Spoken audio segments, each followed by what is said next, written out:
Reichman University.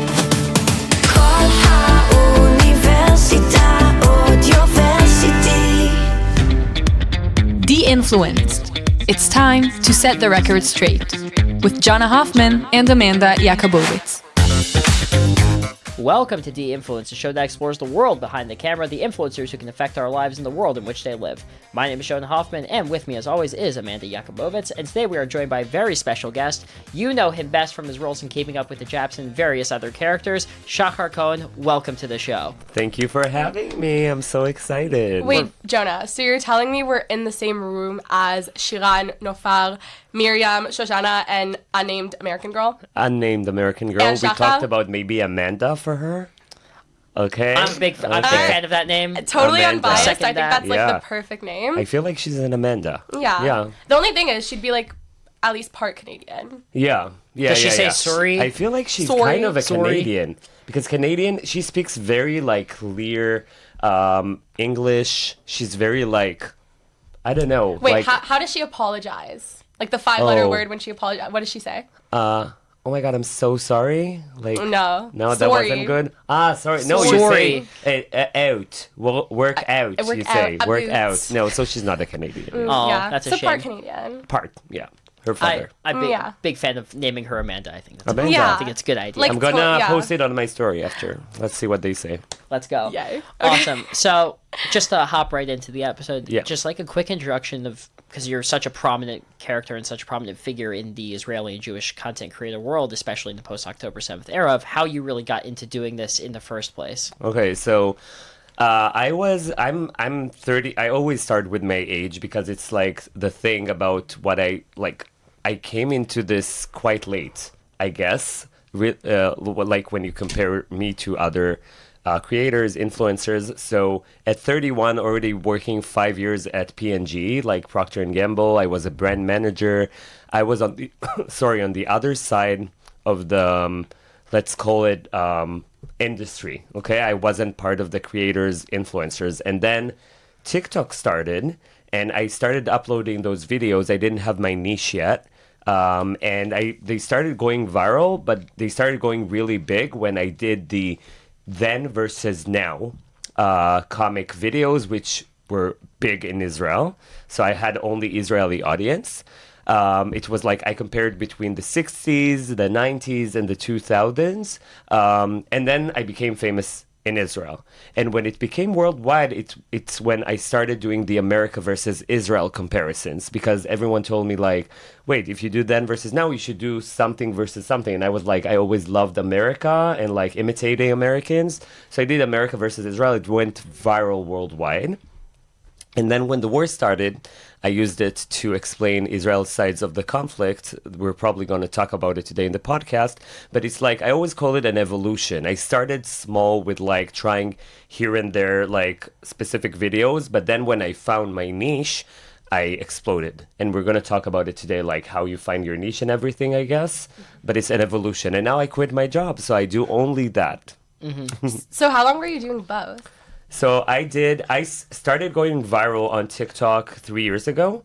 Then I started working for them. I started working for TikTok. For the Chinese propaganda. Yeah, No. oh my God, yeah, no comment. Anyways, so I was doing both for 3 years now. And I had my salary as like full-time job employee. And first thing in the morning and the evenings and the weekends, I shot videos and campaigns. So I did both at the same time.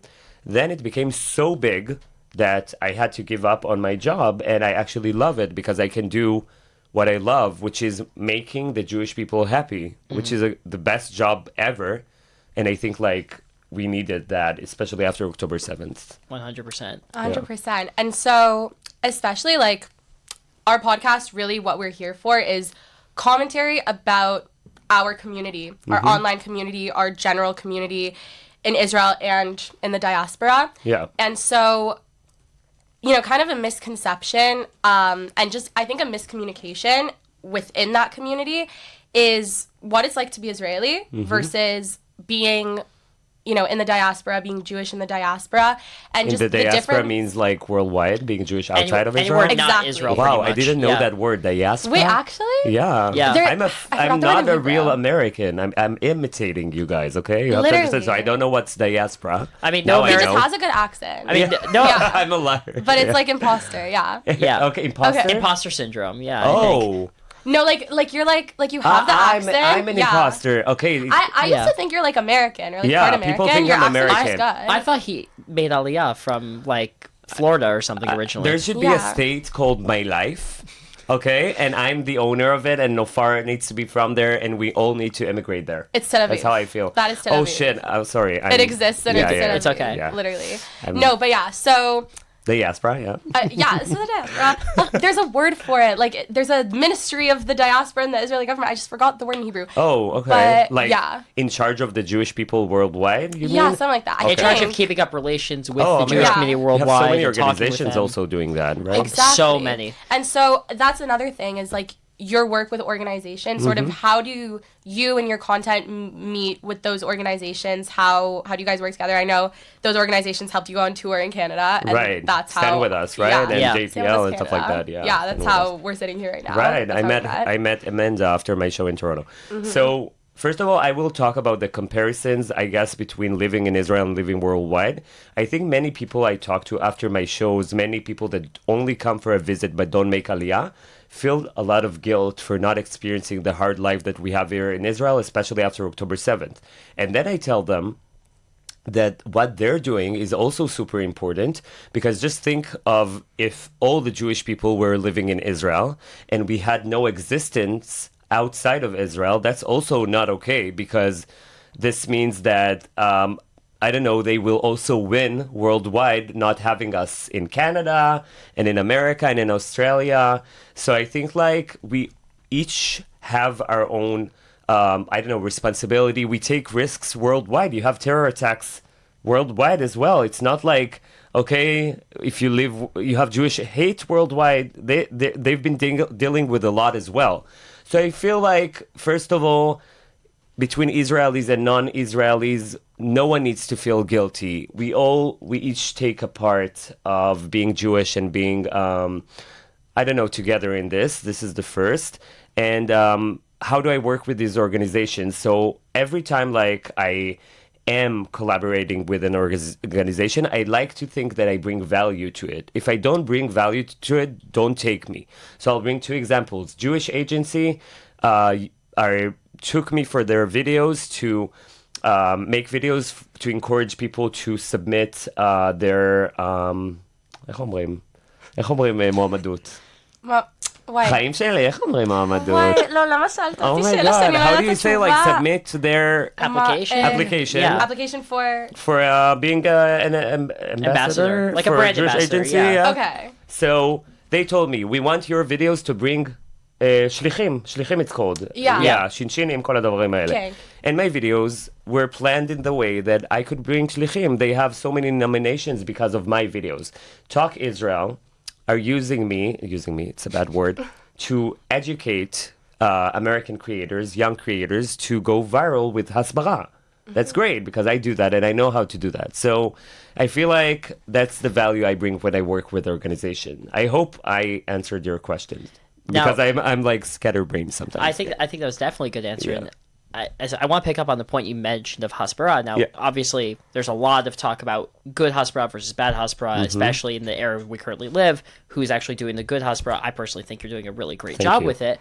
What do you determine when you're trying to create content specifically for like a Hasbara purpose, not just like comedy or whatever, but for a Hasbara purpose? How do you decide this will come off well or this will push a good message? Okay, so also here, what is my value making Hasbara? If we go back to October 7th, I want to reach people that don't like us or hate us, and I want to make them understand our side. So I think bad Hasbara is when you upload content just for the cause of the Jewish community that already likes you clapping. Like, I want to go Jewish famous and make Hasbara to get likes, comments, and like, oh my God, Baruch Hashem, and blah, blah, blah. Not that I'm not for that, but it's like, your goal needs to be like something that you give value in. And I think good Hasbara goes to the eyes of the people that don't like us to make them like us. And I understood that my strength is through comedy. So I went back to October 7th. Actually, if you look at my videos at the first week after October 7th, I tried talking to the camera and explaining about Israel's sides of the conflict. And it didn't work well because it's not my character. It's not my niche. I tried to say like, Hamas penetrated Israel in October 7th. So many people do that. But then when I took my characters and I planned my videos in a way that I will reach the anti-Israel people, this is where I did my part. And I didn't think about gaining popularity within the Jewish community. I thought about really delivering our message. So I think that's good versus bad. I think that's so important. Listen, like you hit the nail on the head, and like we just finished recording our pilot episode, and like I literally changed shirts so that it wouldn't look like it's from the same day. Oh my God. Yeah. But me and Jonah were really talking about this, and we were almost dancing around the fact, trying to a little bit, that like there is a level in our community of like praise culture, and like there's a difference between people that were already famous or some sort of public figure, right? And then like after Michael October Rappaport 7th or something, right? Yeah, and after October 7th, they either changed their content to find a different niche, or They got their famous content, afterwards. or they got famous afterwards, or they were famous before, and their content it was already like related to Hasbara and stuff, and so it helped. Like there's a difference between you're trying to find fame and notoriety because of a tragedy versus a tragedy happened to boost you, but that doesn't mean like you were already still in that sphere regardless.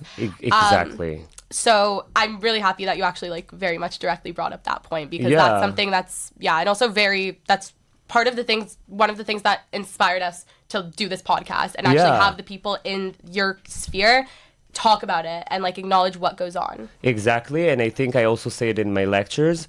The question a person that wants to go, let's say, big on social media, the question you need to ask yourself is not how am I going to be viral, is what value do I give?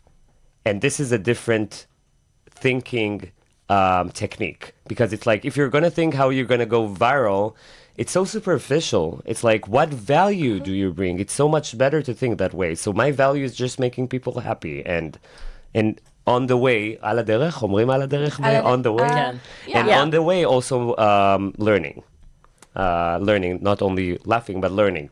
When I do the videos with the shelter. So yeah, it's a funny situation. I love of those like, are my favorite. yeah, Those are so shelter, good. That and Keeping Up with shelter the on the Jobs. shelter on the bus. Shelter on the bus. What's with my English? Alarm on the bus, right? When the American freaks out. So people that are not pro-Israel are gonna see this video on social media, and they're gonna laugh from this video, and then they're gonna understand. Oh my God, they're going through alarms on the bus. They need to lie on the floor. That they learn. Right. So this is what I like. Yeah, and in a way where they don't feel like lectured to and Yeah, like they you know, don't feel like demeaned. you force the information on them. They feel like you've been like putting effort in making them laugh, and then they can learn.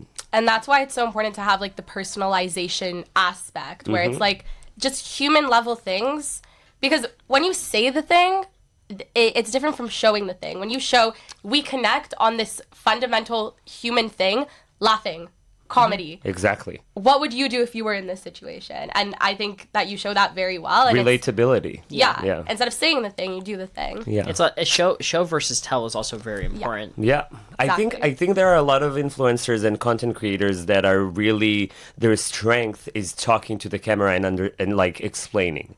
But if this is not your strength, don't try hard. And also understand what is the different thing you're saying. Because if we're going to have like 200 influencers saying the same thing, they're going to skip those videos because it's boring.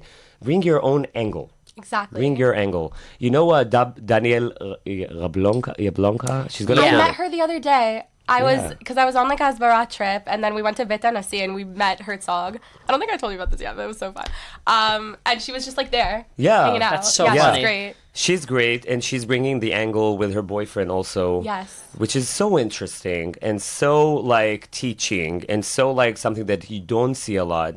So I encourage every influencer that wants to start, what's your niche? What's your value that you're bringing? What's the special angle? If there's no, so maybe you're not. Maybe it's not for you. Then yeah. Or maybe go to ChatGPT Premium and just talk to him and try to understand what's your niche. Really, I'm really saying it. Yeah. Yeah, everyone has different strengths. And also that's why it's important to have conversations like these where we actually have that commentary about our community. What do we do well and what do we not do well, and where are those gaps? And then the people that have the strengths that match those gaps can fill those gaps. Exactly. And I want to complete, there's a place for everyone. Really. As long as you find your niche, there's a place for everyone. 100%. Yeah. Do you think it's also just as important? So, because nobody is truly like by themselves. Like everybody has some sort of support system behind them. Right, regardless of content creator, maybe it's a whole team, whatever it is. Do you think it's just as the person in front of the camera is just as important as the people behind the camera? Yeah, it can be important. I mean, I'm a one-man show, so I'm not an example for being a whole team. But I think that if there's like Talk Israel, like organizations that are bringing support to people, I think it can sure help. And if someone is good at talking but not at editing, so you need to use your skills and understand who can complete the skills that you don't have. So I feel there's a balance. It's like very no whatever. Yeah. It's like very איך אומרים? זה כאילו תלוי בבן אדם, depends on the person, but there's a word for it, whatever. Okay. Yeah. So it's Next case by question, case. please. Yeah. You're so iconic. Okay. So how do you think that all the characters that you have portray Israelis? What specific message do you want to send of Israeliness or even Americanness when we're talking about Miriam, Shoshana, and stuff? Yeah. Like, what is that thing that you're trying to portray and communicate? How do you think you do it? Yeah. And so it's funny because I had the America versus Israel comic videos, then I went a little bit to Hasbara through characters, but now I'm not into Hasbara a lot. I'm more into uniting the Jewish community, make them happy, and make them relate. So if you take the Nofar character, every person in Israel relates to Nofar because she's like a very down-to-earth girl, but very condescending at the same time. And she's not super smart, but she's not super dumb. And like she gets frustrated on the same things that everyone gets frustrated, like talking to me before my morning coffee. Everyone are relating to that. Like it's so funny. So with Nofar, I feel like it's so fun to do Nofar because it's like, I don't know, it's like, oh, my anger goes through her throat when she's mad at her manager for like putting the weekly meeting on 5 p.m. This is like me really after a day really annoyed with my manager. So I make people relate in Israel through Nofar. And when you go to Americans or people around the world, so we have the Japs, right? So we have Miriam, who is the bad Jew. Right? She doesn't do the mitzvahs, and she doesn't go to the synagogue because she's in Miami. And I don't know what else she did. She's not fasting on Yom Kippur, and she's on her phone in Yom Kippur. And then you have Shoshana, who is the good Jew, but she's actually low-key competing to make her mom like her more. So I feel like everyone can find themselves in my videos, and I'm trying to get more and more characters to make people. Oh, and we forgot about the American girl that has no name. Right. With all the who's Olim. named Amanda. Yeah, named Amanda soon. All the Olim in Israel identify with her so much. So, for example, I have so many Olim telling me that they just send my videos to people worldwide back home to tell them this is what I'm going through. Shahar's videos, this is what happens to me when I go on the bus. So I make people relate. 100%. And you know, like, what type of effects have you seen or have you heard, whether it's online or when you were in Canada or whatever, from these characters and from what you've portrayed of the Israeli community to an international audience? Like what comments I'm getting from my audience? Yeah, Okay. what's the feedback? What effects have you seen? Let's go to the most amazing feedback. After my shows in Copenhagen, in Canada, in Berlin, I had people that are non-Jewish coming to me, which are like 10% of my audience, telling me they gathered an opinion about Israel through my videos. And they liked Israel because of my videos. They found me out online. And this is, for me, this is exactly what I said about like, what am I doing it for? So it's fun to get like the applause from the Jewish community and, oh my God, you're so good, you're so funny. It's good. I'm not neglecting it. But just helping people form a positive opinion about Israel that are non-Jewish, not related to Israel. This is amazing. And I'm also getting a lot of feedbacks from Israelis saying, and Jewish people that saying that after October 7th, I was the reason that they were happy and I helped them going through hard times. So the feedbacks I'm getting are fulfilling. I quit my job for a reason. It's so fun to do what I do. It's making people happy. Yeah. Also, like, wow, like really, like it's so, now I'm going to speak Hebrew, lo muvan me'elav, like it's not taken for granted. Not trivial. Yeah. The things that, like, to be able to do that is not easy, to sway someone's opinion into not just a neutral one, but a positive one. Yeah. Based not on, like education. Like, literally Right. based on, like, oh, this video is, like, fun. Think wow, also about the באמת. American girl when the Iranians attacked. I had a coffee video. It went so viral. She said, like, oh my God, the Iranians are going to attack. Where are we going to hide? And she's like, my life, relax. There's no alarm. Wait for the alarm. And then she's like, but what are we going to do? It's like, my life, relax. The Yemen wants to kill us. Hamas wants to kill us. So when people that are worldwide and are not Jewish and don't like Israel necessarily see this video, they're like, how are we not going to like these characters? They're afraid of the Iranian attack. They're being attacked worldwide. So they're like, it's much more easy to persuade people that way than like telling them like Iran is going to attack Israel in 24 hours. This is so sad. Like, I'm not With a little לא clock in the מזלזל. corner. Yeah, I'm not מזלזל. איך אומרים מזלזל? It's like an Instagram yeah. countdown story. Yeah, it's like No, yeah, you're not like it's not appealing to watch. criticizing. Yeah, Right. it's like you're gonna skip it, but here you're gonna stop. Yeah. Because the American is super like afraid of the alarm, so I think it's more educated. Exactly. And like a lot of comedy too. I think there's a lot of comedy influencers with this sphere that can be pretty provocative with their Right. comedy, and like that's even more isolating. Echo chamber, praise from Jewish community, and like that's about it. Or like hate from the other side. So really, like that style of comedy, it bridges the gap very much. Exactly, and I'm very, very much checking before every script I do that it's not insulting to any community, that it's not insulting to the other side. You will never see a video of me acting as an Arab, okay, in an Arabic accent. I do it for a choice. I could have done like act a terrorist. I don't do it because I choose not to involve insulting the other side. I choose not to involve politics because it makes us less united in Israel and abroad. Okay, so I'm choosing this, and this is super important for many people. This is exactly the applause from the Jewish community that we don't necessarily need. We need the other side to like us more.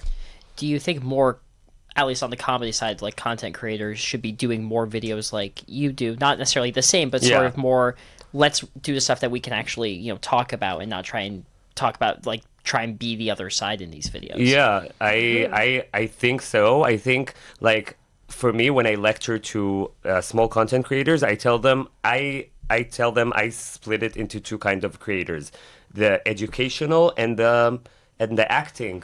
Right? Think about it. There's no more options. It's like either you're an educator talking to the camera or you're acting. Right? What else do you have? Maybe Exactly.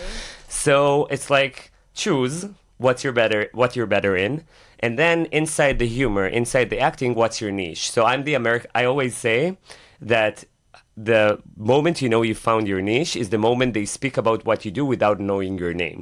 So if they say he's the America versus Israel guy that wears wigs, this is my niche. Okay, so find your niche. It's not easy, but I give it in my lectures. We can do a second podcast to finding your niche. Yeah. Yes, very much. Would love to do that, yeah. Yeah, I would love it. I texted you in the summer, and I was like, About finding your niche, right? it was about, follow like- Amanda, guys. yeah, Amanda_Yak on She's Instagram.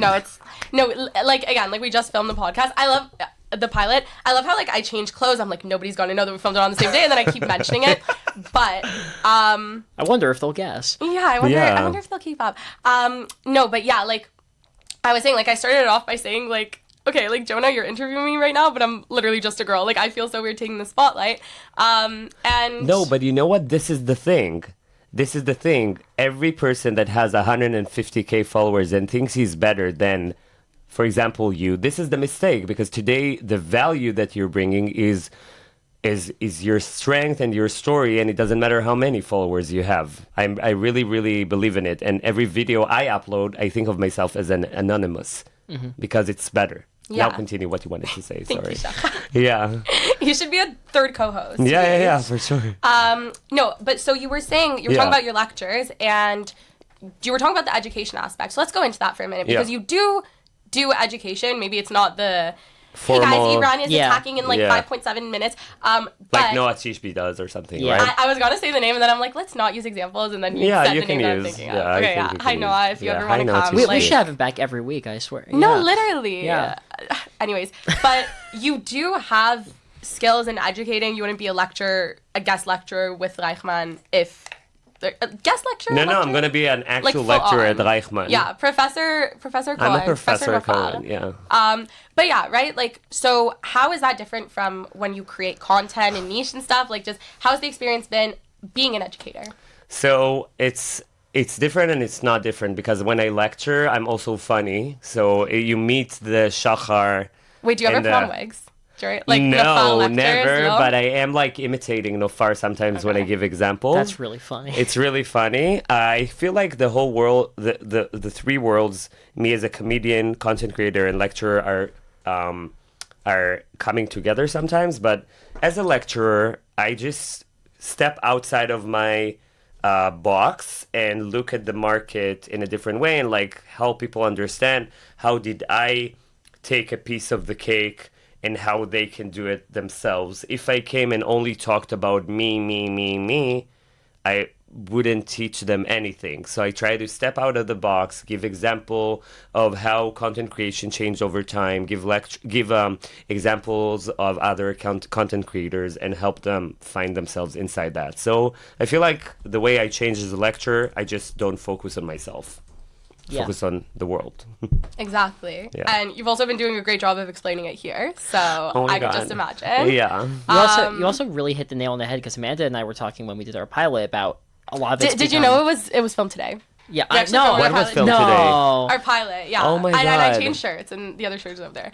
Oh yeah, you Shocked. didn't mention it before. No, yeah, yeah. No, like for only like 4 1, times. 2, 100, 1,000 times, times. yeah. Yeah. It's actually number 3, but okay. We were talking before about how a lot of the Hasbara and Jewish content curriculum has become the I, me, and that's why I think it's so important that you brought it up. That's about stepping outside and seeing not only yourself but everybody else Yeah. and what your effect is as well. Exactly. I feel like, and you can feel sometimes. I'm sometimes angry at the people in our industry that are not. I don't know. Okay, you became big on social media, and then okay, but I don't know, you just feel that they're doing it for the reason now that is for themselves and less for the community.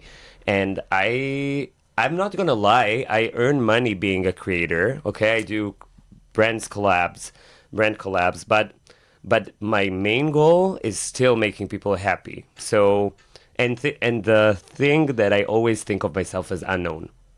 You will never see me starting a video say, hi, I'm Nofal, or hi, I'm Shoshana, because I always try to reach people that don't know me. So it's important to be modest and think about yourself as the simple guy, and then life is better. Just a chill guy. Yeah. Yeah.